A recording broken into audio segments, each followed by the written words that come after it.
Bienvenue dans cette édition et merci de nous choisir pour votre sursaut d'information. Voici les titres. Le président Assimi Goïta a remis les clés de 4 hélicoptères aux femmes en présence du Premier ministre, du ministre de la Défense et des anciens combattants et plusieurs autres personnalités. Comme on vous l'annonçait, la 4e édition du Festival des motards du Mali a démarré ce matin au Palais des Sports de Bamako. Le convoi militaire français bloqué au Burkina Faso est reparti vers le Niger.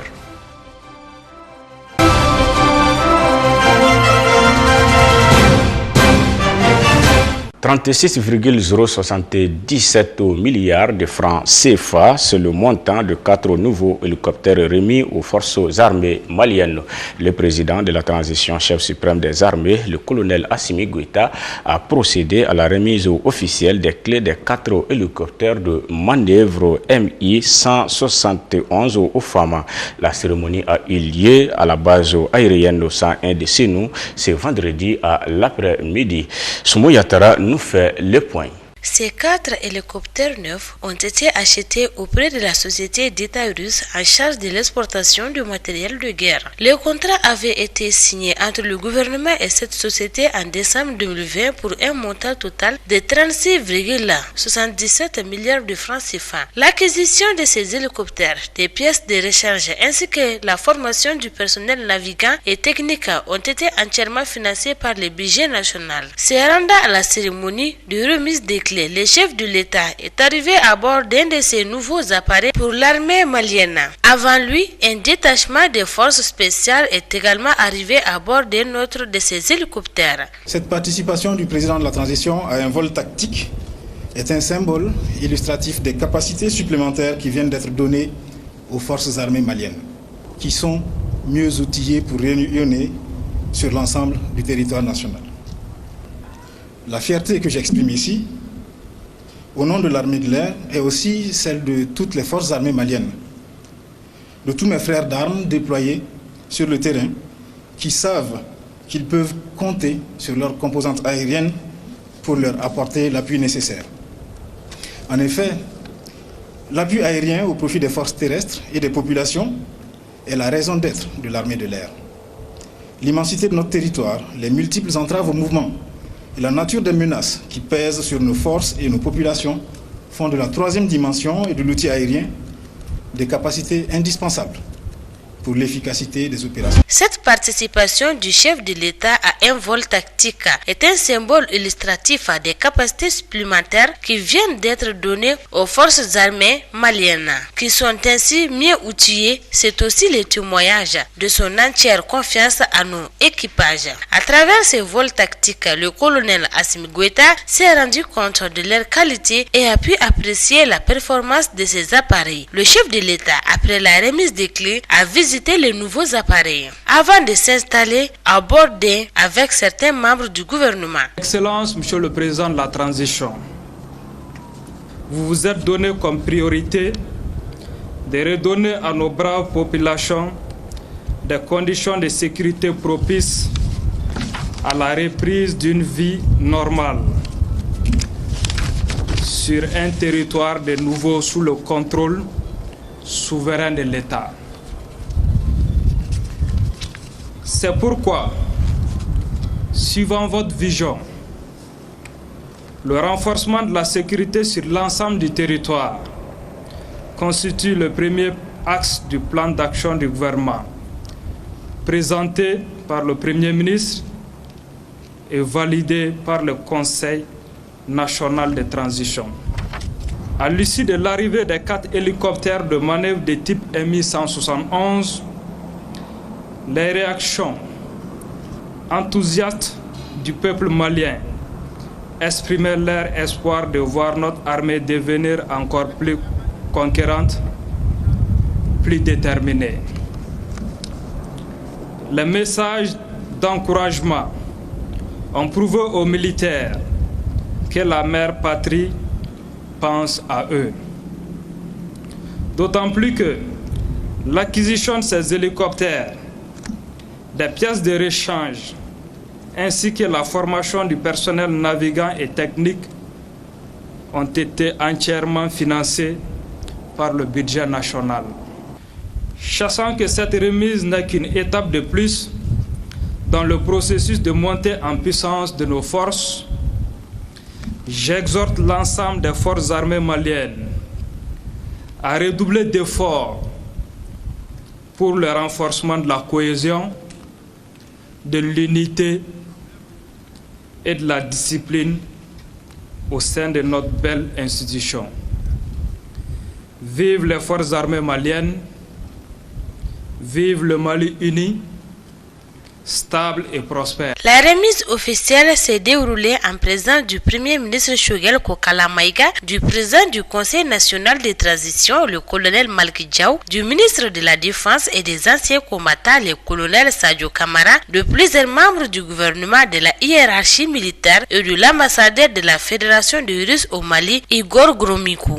Signalons que le M171 est un hélicoptère de manœuvre tactique de conception russe qui est destiné à l'augmentation de la mobilité des troupes au sol et leur appui sur le terrain. Ces appareils ont déjà fait le baptême du feu le 1er novembre dernier en participant à la libération des ex-otages chinois de l'entreprise de construction Covec. La cérémonie d'ouverture du Festival des motards du Mali a eu lieu ce matin au Palais des Sports de Bamako, en commune 3 du district de Bamako. Cette 4e édition a vu la participation de plusieurs pays de la sous-région, comme la Côte d'Ivoire, le Burkina Faso, le Niger. C'était en présence du ministre de la Jeunesse des Sports chargé de l'instruction civique, de la construction citoyenne et plusieurs autres personnalités. Reportage Aïssata Touré et Salif Niaré. L'objectif de ce festival est de contribuer à sauver le maximum de vies à travers la sensibilisation sur la sécurité routière et le code de la route. Selon le président des motards du Mali, il y a eu plusieurs innovations pour cette 4e édition. Pour cette 4e édition, comme vous avez eu à le constater, il y a eu beaucoup de rénovations. Nous avons essayé de faire en sorte que tous les autres motards de la sous-région soient présents. Il y a la Côte d'Ivoire, il y a le Burkina, il y a le Bénin, il y a le Ghana, il y a le Togo. La femme et la moto, c'est le thème de cette année. Pourquoi cette édition accorde autant de place à la femme? Comme vous-même, vous avez constaté que nos mères, nos sœurs, nos épouses, ils font tous leurs déplacements en moto. Donc c'est dans ce cadre-là qu'on a choisi ce thème pour les sensibiliser par rapport au port du casque, les sensibiliser au code de la route, les sensibiliser à faire passer le permis et l'auto-école surtout. La femme compte beaucoup dans la vie de toute nation.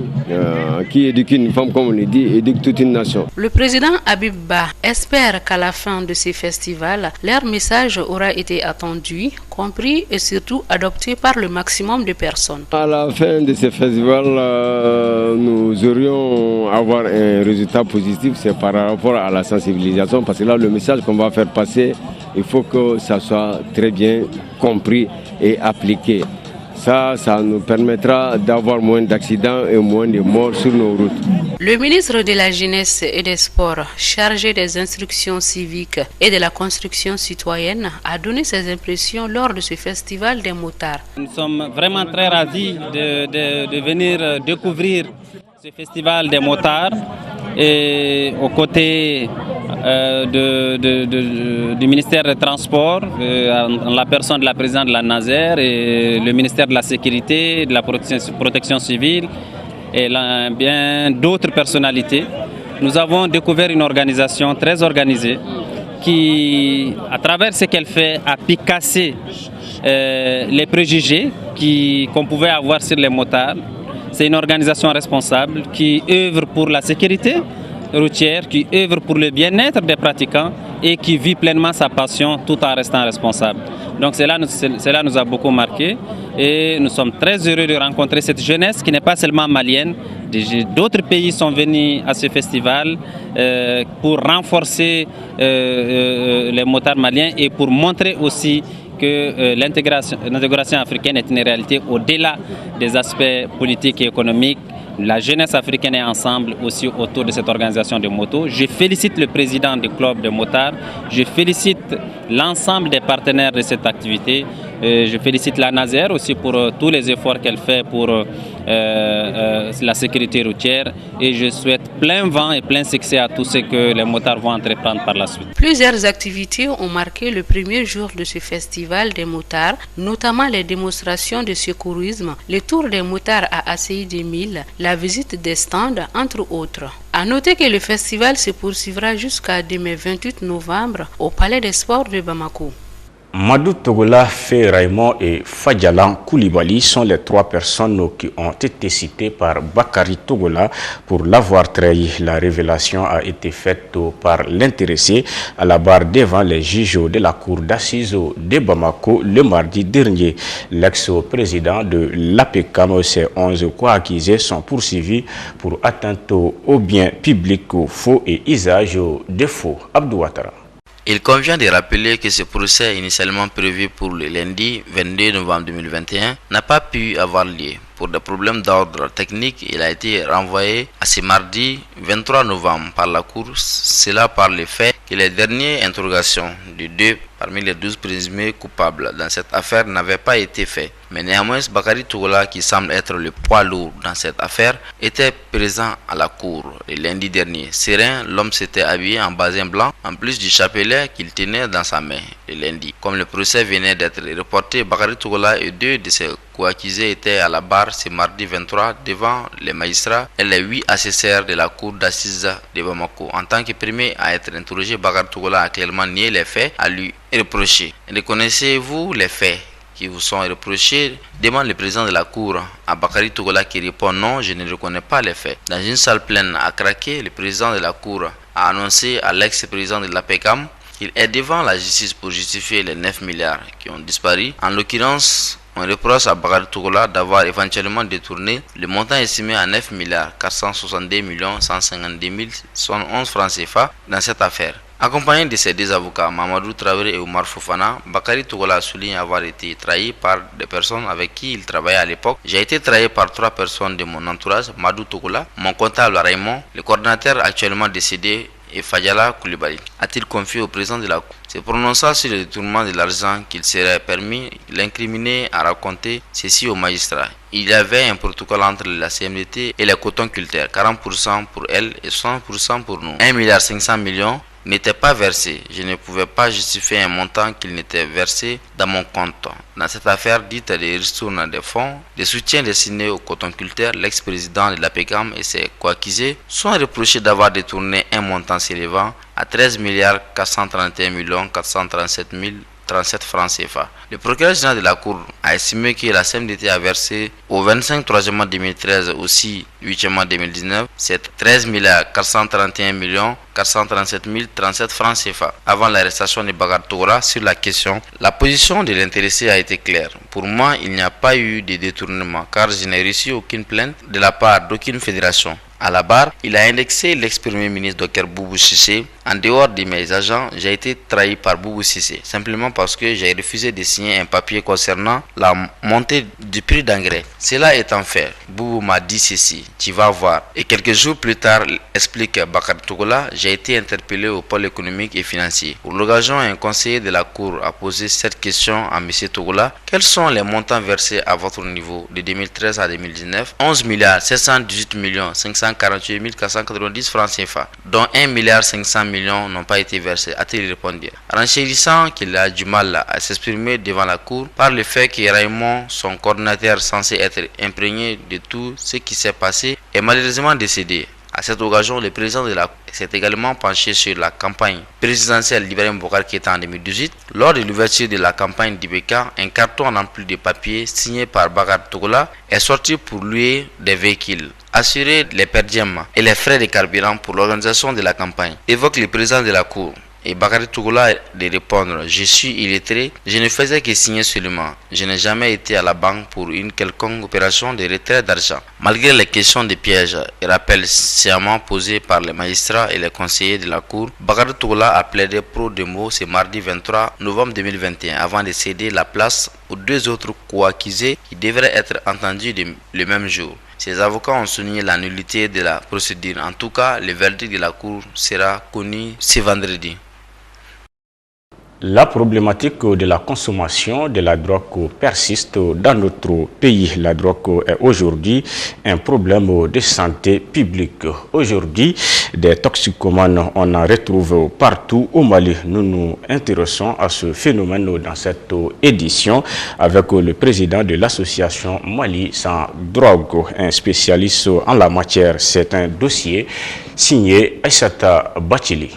La drogue fait des dégâts au Mali. Aucun quartier, aucune commune ni aucune ville n'est épargnée. En effet, selon les statistiques, 75% des jeunes se droguent de nos jours. Ce qu'on appelle les stimulants, il y a d'autres qu'on appelle les dépresseurs, il y en a qu'on appelle également les perturbateurs.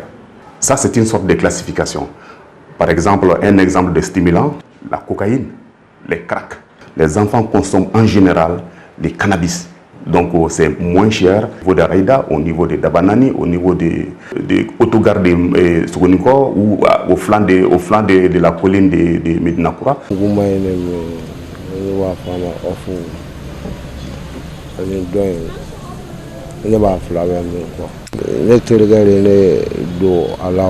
J'ai commencé à 2008. Vous achetez ça à combien? 1000 francs. Par jour, vous pouvez payer combien? Quand nous, on a d'argent, on peut acheter jusqu'à 25 000, 30 000. J'ai commencé à fumer à 2000 à travers de mon ami. Il a gâté toute ma vie. Moi, ma femme, elle est partie.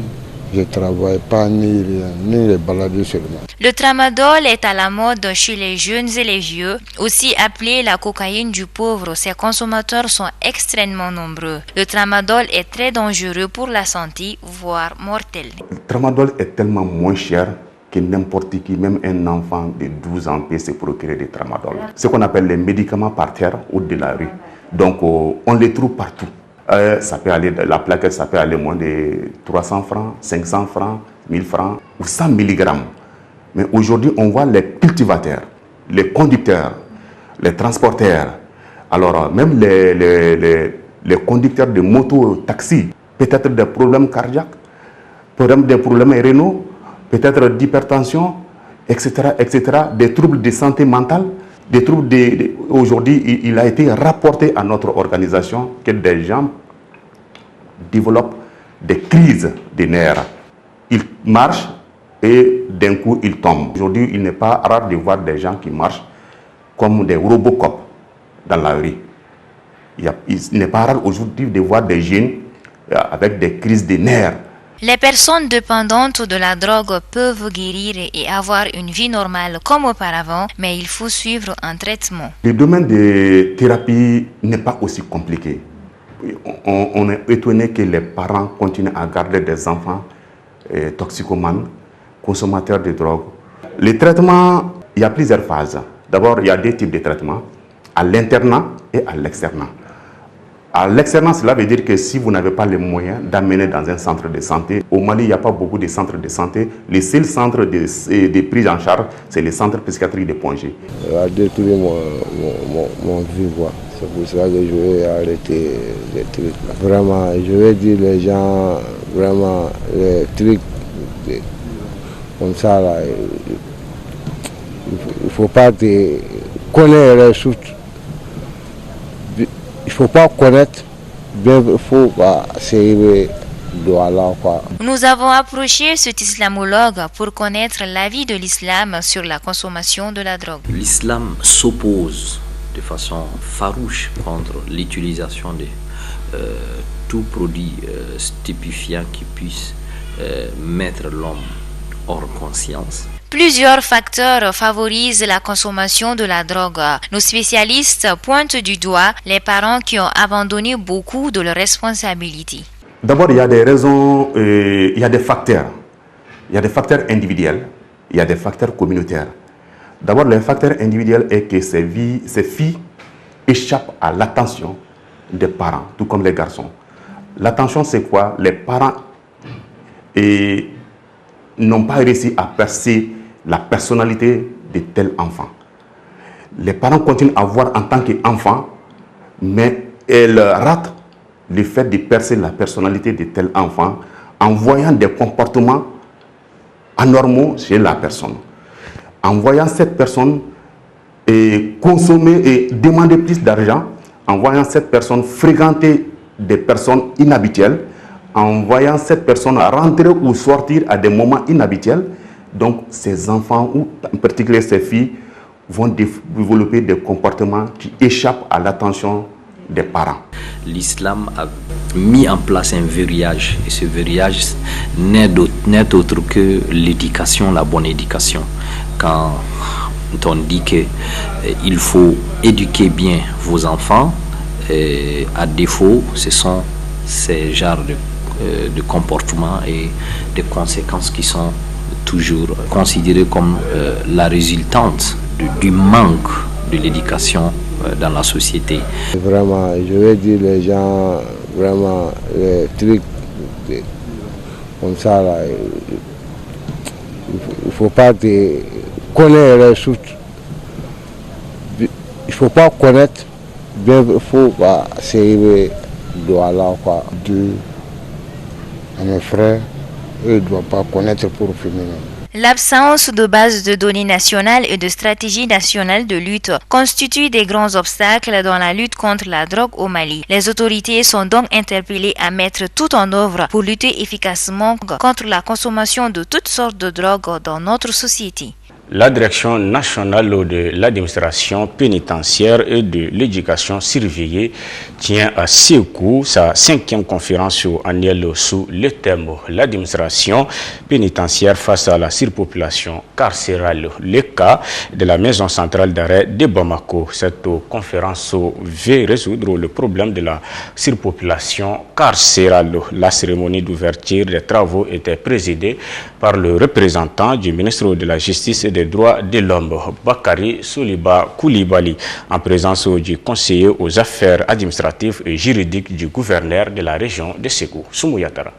La première secrétaire d'État des droits de la délégation du Royaume des Pays-Bas a déclaré que le respect des droits de l'homme, spécifiquement ceux des personnes détenues, doit retenir l'attention de tous. S'agissant des défis à relever dans les lieux de détention, elle a évoqué, entre autres, la surpopulation carcérale, la précarité sanitaire et alimentaire et les problèmes liés au personnel. Elle a aussi souligné la nécessité d'une bonne politique de réinsertion sociale avant que les prisons ne deviennent des lieux propices à l'extrémisme violent. La problématique de la surpopulation carcérale est un défi commun et un problème chronique de la plupart des systèmes pénitentiaires. Selon lui, l'une des causes qui contribue à ces phénomènes dans notre pays est certainement des recours continus à la détention provisoire et les retards dans les processus de justice pénale qui ont pour conséquence la mise en détention de 70% des personnes qui sont encore en attente d'un jugement. Quant au représentant du ministre de la Justice et des droits de l'homme, il a indiqué que cette problématique qui constitue incontestablement une des plaies de notre système carcéral s'explique essentiellement par notre système judiciaire caractérisé par la lourdeur, la lenteur et l'inefficacité. C'est pourquoi, a détaillé Bakari Soliba Koulibaly, le département a engagé un vaste et ambitieux programme de relecture des textes afin de raccourcir les délais de procédure et favoriser la célérité dans le traitement des dossiers. Le gouvernement a entrepris la construction d'une nouvelle maison d'arrêt à Kenyoroba dont les travaux sont exécutés à 96% d'un coût de 11 milliards de francs CFA financés par l'État. Ces joyaux d'une capacité d'accueil de plus de 2500 détenus offrent toutes les commodités pour le respect des normes et standards internationaux. Cette nouvelle infrastructure qui sera réceptionnée courant le mois de décembre 2021 permettra de résoudre la surpopulation carcérale de Bamako et servira de base pour une régulation efficace de l'ensemble de la chaîne de gestion pénitentiaire de notre pays. Il a remercié les partenaires techniques et financiers, à savoir le Royaume des Pays-Bas, le PNUD, la MINUSMA et les programmes d'appui à la justice au Mali, phase 2, pour avoir donné à notre administration pénitentiaire un nouveau visage. Place maintenant à l'actualité internationale.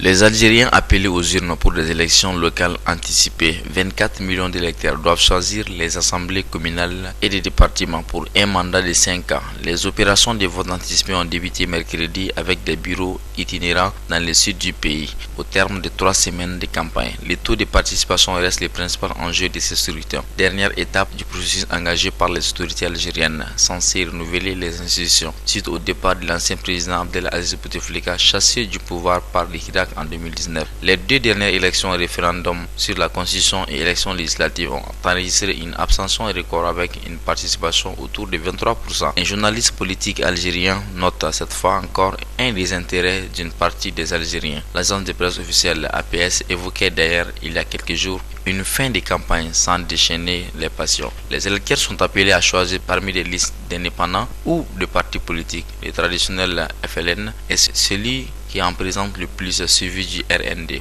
Le parti d'opposition FFS, qui avait boycotté les législatives de juin dernier, a décidé de prendre part au scrutin. Le convoi militaire français du trajet perturbé depuis jeudi dernier par des manifestants a pu reprendre la route. Il devrait entrer au Niger dans les toutes prochaines heures. Depuis une semaine, le convoi de la force Barkhane, stationné à quelques encablures de Kaya, est tranché sur le site d'une société minière à l'abri d'une enceinte grillagée. Si les week-ends derniers, un cordon de forces de l'ordre burkinabé faisait tampon entre les militaires français et les manifestants aux îles, à cette présence française, la situation ces derniers jours a fini par s'apaiser. Les barrages d'Ankaya, qui jusque-là empêchaient d'emprunter la route vers le Niger, ont peu à peu disparu. La nuit dernière, les 90 véhicules chargés de fret de la force Barkhane ont donc pu reprendre leur route et traverser l'agglomération sans encombre. Ce vendredi après-midi, la frontière avec le Niger devrait être franchie. Le convoi militaire va donc pouvoir rapidement atteindre son but, Niamey puis Gao. L'état-major des armées insiste sur le fait que ce retard n'a eu aucune incidence sur la conduite des opérations.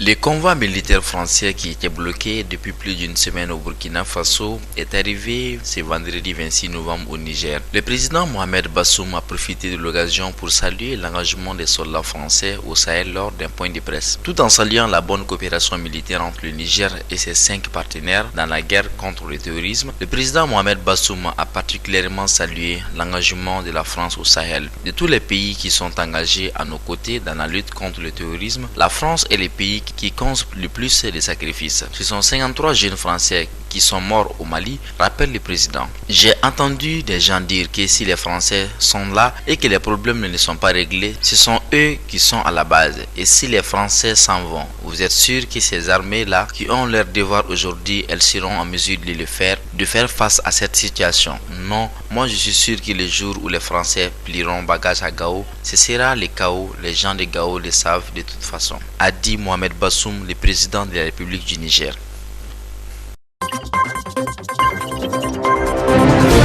Des spécialistes du ministère russe des urgences participent à une opération de sauvetage suite à un incident dans la mine de charbon dans la région de Kemerovo en Russie le 25 novembre 2021. Une explosion de méthane dans une mine de charbon en Sibérie a fait 51 morts selon une liste de victimes présumées mortes publiée vendredi par les autorités russes. Avec un tel nombre de morts, c'est l'incident le plus meurtrier dans une mine en Russie depuis 2010. La liste qui comporte le nombre de 46 mineurs et de 5 sauveteurs a été publiée en ligne par le gouvernement de la région de Kemerovo dans le sud-ouest de la Sibérie où se trouve la mine. Au départ, les autorités avaient fait état de 52 morts probables, mais les équipes de recherche ont trouvé vendredi un survivant. Au total, 285 mineurs se trouvaient dans la mine au moment de l'explosion jeudi matin.